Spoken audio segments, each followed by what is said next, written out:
If you've been feeling the slow, persistent ache of burnout or the creeping suspicion that your work owns you more than you own your life, you know you're not alone. There's a rising movement in the workplace that's not laziness and it's not disengagement. It's something much more intentional. You might have heard of it: career minimalism. People aren't just burned out, I think they're waking up. They're realizing that work became the main character in a story that was supposed to have everything, romance, rest, purpose, creativity, connection, all the things. So career minimalism isn't about caring less. It's about caring differently. You stop measuring your worth by volume and start measuring it by alignment. It's not an anti work philosophy, it's an anti over identification philosophy. So today you'll learn what career minimalism is, the psychology behind why it works, how it is different too from quiet quitting and disengagement, and how to begin practicing it in your work life without sabotaging your reputation or your momentum. So stay tuned. Welcome back to Workplace Therapy with Dr. Abby Metcalf. That's me. Season 2. We are in our first episode of season 2. Thank you for everyone who's been following. If you haven't left a review yet, please do. And that helps people find me. And let's get to it. So, what career minimalism is and what it's not. That's where we're going to start. It's the most obvious place to start. So, career minimalism is the practice really of decentering work so really you can reclaim the rest of your life. It's a deliberate shift away from the belief that your value is defined by, your output, by your availability, excuse me, or maybe your constant striving. So instead of living in reaction to your job, you begin choosing how work fits into the larger architecture of your life. Career minimalism is also, I think, the practice of intentionally reducing, this is the most important part to me, low value work so you can invest your energy in the activities that actually move your career forward. It's a real shift from kind of an effort-based identity to a value-based identity. So it's not I'm successful because I work hard, but it's I'm successful because I work intentionally. And you know me, I love intention. That's my whole thing. So I really like everything I've seen about career minimalism as long as we're doing it um, to me the way it quote unquote should be. Because career minimalism is not quiet quitting. I want to say that too. Quiet quitting is disengagement. Career minimalism is alignment. I'm going to say that again. Quiet quitting is disengagement, where career minimalism is alignment. I can't think of anything more important. Quiet quitting is withdrawal. Career minimalism is rebalancing, right? That's what we're talking about. Quiet quitting is saying, I'm done giving. Like that's where you are when you're quiet quitting. Career minimalism says, I'm done over giving at the cost of myself. It's a very different mindset. And it's not about, I want to be clear, it's not about shrinking your ambition. I've been doing this work with some of my clients, this career minimalism. We didn't call it that for a while, but that's sort of what it's been labeled now. It's again, you can have a lot of ambition and have it. Many people who practice career minimalism actually, I think, accomplish more because their energy is no longer diluted across tasks and expectations that really don't matter. When work isn't your source of identity or self-worth, your nervous system settles. You make clearer decisions. You produce better work. You stop chasing validation and you start choosing you're choosing contribution. And what a better thing. Career minimalism isn't running away from your career. It's running toward your life and how and your career fits into that. So so let me talk about the psychology behind why I think career minimalism works, because I like that. Your brain isn't built for chronic overload, and it treats any excessive demands as a threat, as a form of a threat.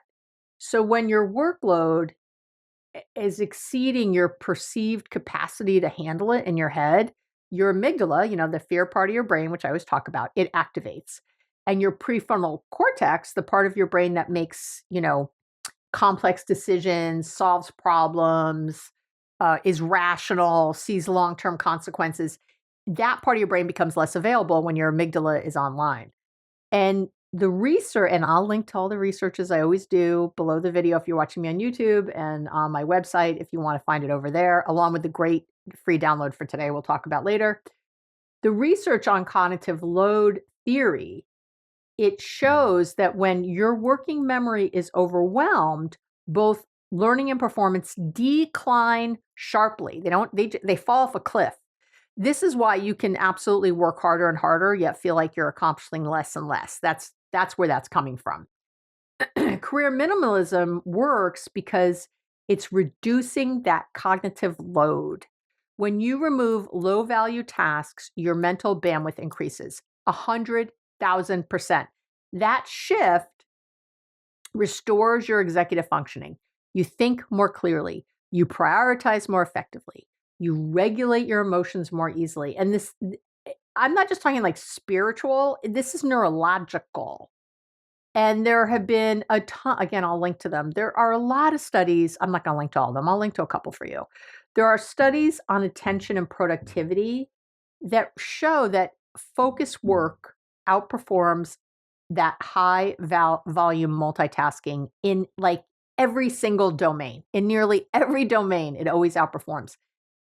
And there's also something called attention residue. And that research demonstrates that when you switch tasks frequently, right, when you're task switching, part of your attention remains stuck in the previous task. Okay, that's what we call this attention residue. And what happens is it reduces your accuracy, it reduces your creativity, it slows you down for the next task. So I know you feel like, oh, I was doing this and then I stopped and then I was doing this and then I did this and I did this and I got so much done today. You would have gotten so much more done had you not switched around so much. I know you think it's so funny. People fight me so much on this, yet there is not one piece of research. Like you don't know what you're missing. You're a fish who doesn't know it's wet. Like you just see like, oh, I got all this done. And I'm telling you, you could have gotten all that done better, quicker. So you would have spent, instead of 10 hours getting it done, you would have spent probably closer to 6 hours I know it's huge, 6 hours getting it done. And it would have been done better. You would have had smarter ideas. You would have brainstormed differently. You would have thought of things differently. I'm telling you, it is true.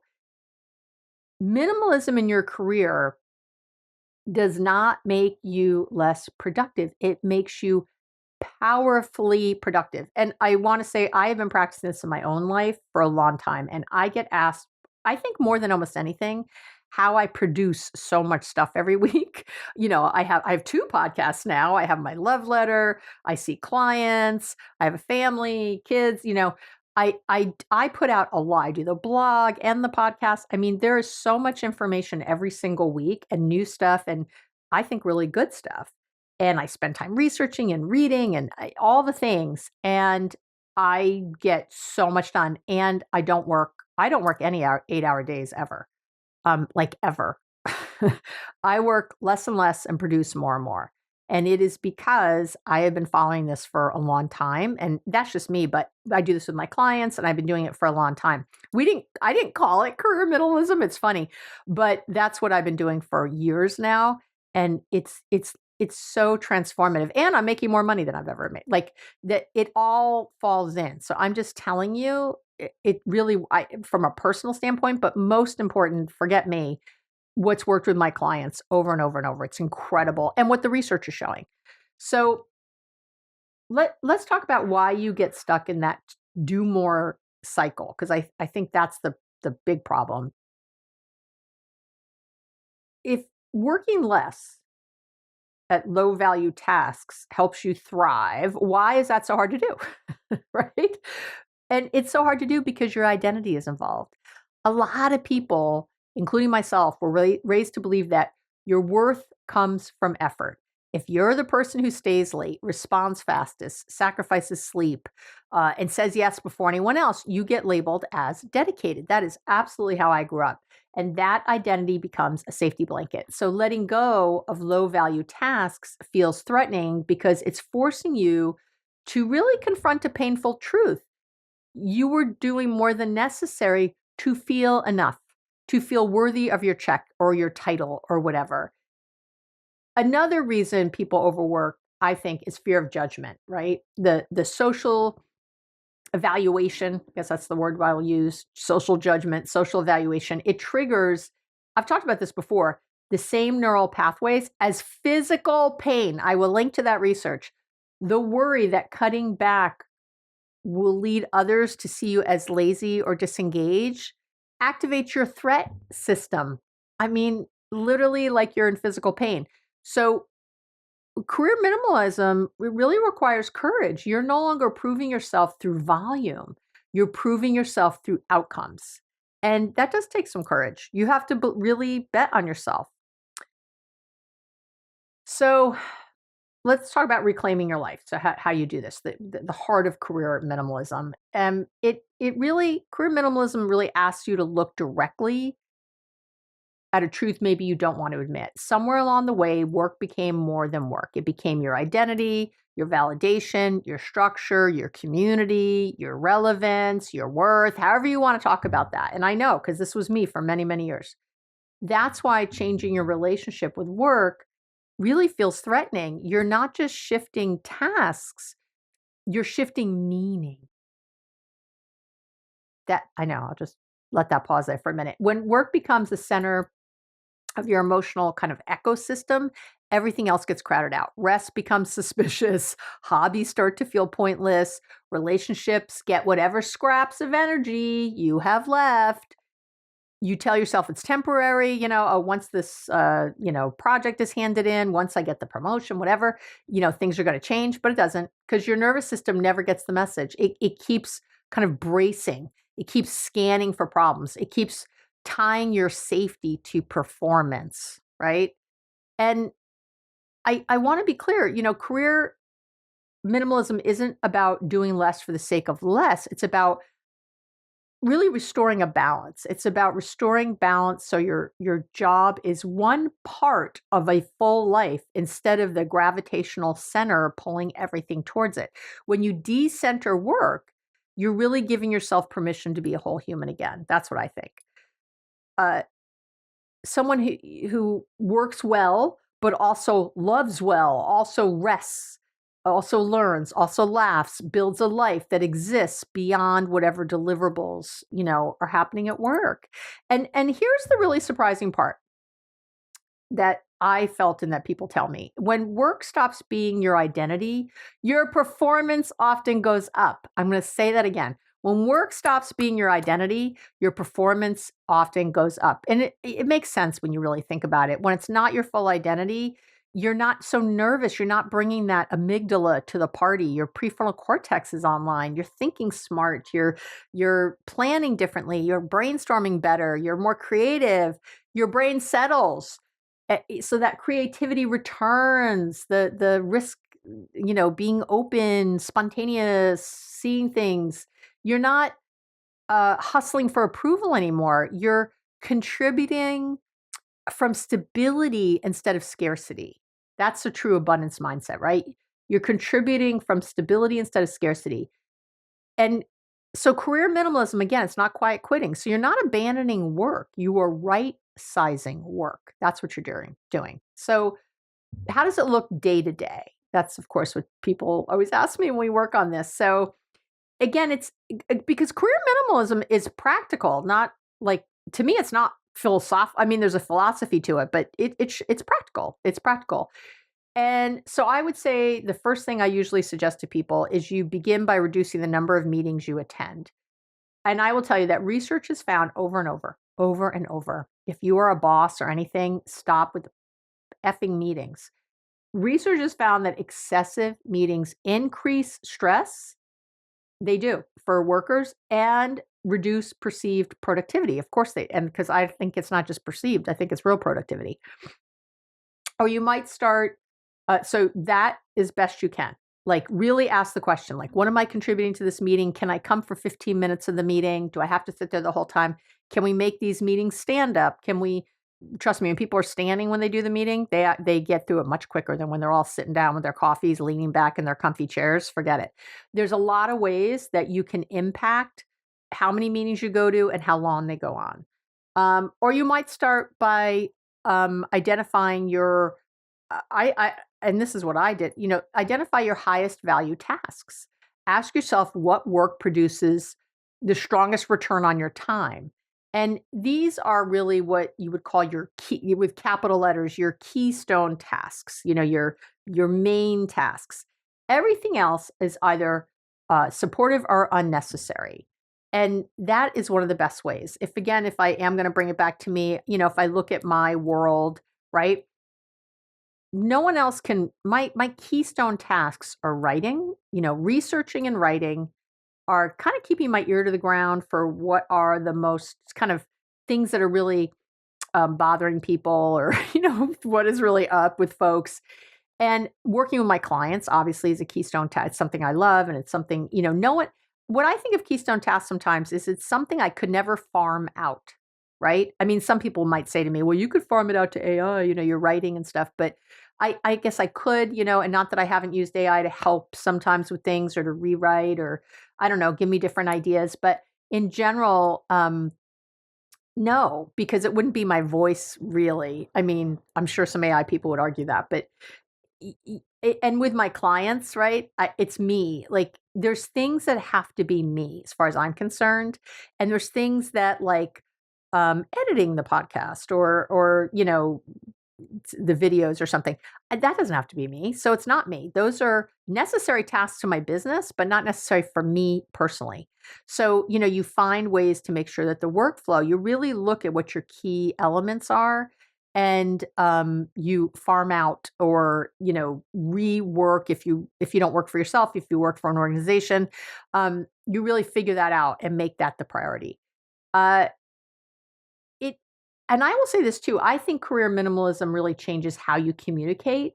So instead of automatically saying yes, you pause and assess. Is this request aligned with my actual role? Is it a meaningful contribution, or is it a distraction disguised as maybe helpfulness or something? What people ask me to do stuff all the time. I get offered some really cool things. But I have to think, is that I could be so much busier than I can't even tell you. I could be so much more busy than I am, but I have to always ask myself, what are my goals? What are my keystone tasks? And is this something like, okay, that sounds fun.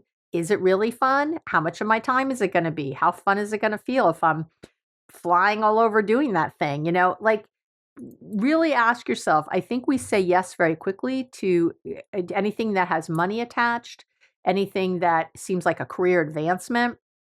Can't tell you how many clients I've had who took a management position or an executive management position who didn't like it. They don't like being managers.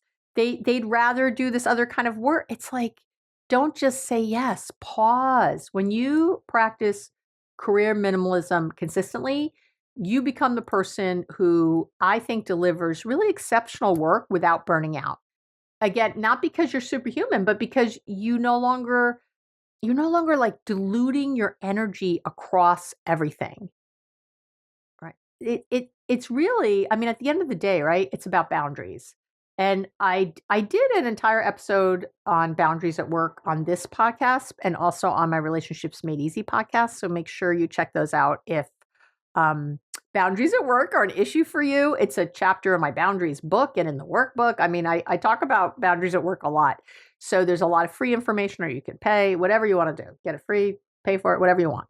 Um, but I'm going to highly recommend, I'll link to all those episodes and stuff so you can check them out. But I would highly recommend you look at that if it's an issue, because you got to have good boundaries to make career minimalism work.